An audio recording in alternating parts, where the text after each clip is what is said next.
አንድ ነገር ላጋራችሁ ፈልጋለሁ። ገና ከልጅነቴ ጀምሮ ስሜን የማያውቁ ማንነቴን ያልተረዱ ሰዎች ስሜን ሲያጠፉኝ፣ ሲረግሙኝ፣ ነገሮች እንዳይሳኩልኝ መንገዴን ሲዘጉብኝ ቆይቷል። እነሱ የፈለጉት እዛው ዝቅ ብዬ እንድቀር ነበር። ነገር ግን ገና በጠዋቱ አንድ ታላቅ እውነት ተረዳሁ። የኔ ምላሽ የኔው ክልል መሆኑን። ዓለም በጥላቻ ስትገፋኝ እኔ በፍቅር መለስኩላት። በክፋት ሲገጥሙኝ እኔ በደግነት መከታ አደረኩኝ። ታዲያ ይህንን ያደረኩት ጠላቴን ስለፈራሁት ሳይሆን በራሴ ላይ ሙሉ ስልጣን ስላለኝ ነው። እያንዳንዱን ስድብ በትዕግስትና በለሰለሰ አንደበት መመለስ መረጥኩኝ።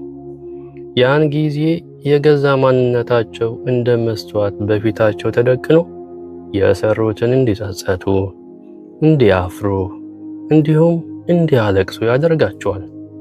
እውነቴን ነው የምላችሁ፣ ዛሬ እኔ በስኬት ማማ ላይ ነኝ። እነሱ በእኔ ዕድሜ ሆነው እዛው ላይ ናቸው። ታዲያ እውነተኛ ድል ማለት የሚጠላህን መደምሰስ ሳይሆን ዓለም ክፉ በሆነችበት ቅጽበት አንተ ደግ ሆነ መገኘት ነው።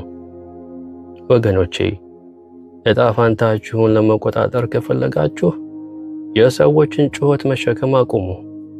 በፍቅር መልሱ፣ በማንነታችሁ ጽኑ። ያን ጊዜ የእናንተ ስኬታችሁ ለሁሉም የሚበቃ ብቸኛ መልስ ይሆናል እላለሁ። ከኔ ተማሩ። ባላችሁበት ሁሉ ሰላማችሁ ይብዛ እላለሁ። መልካም ቀን።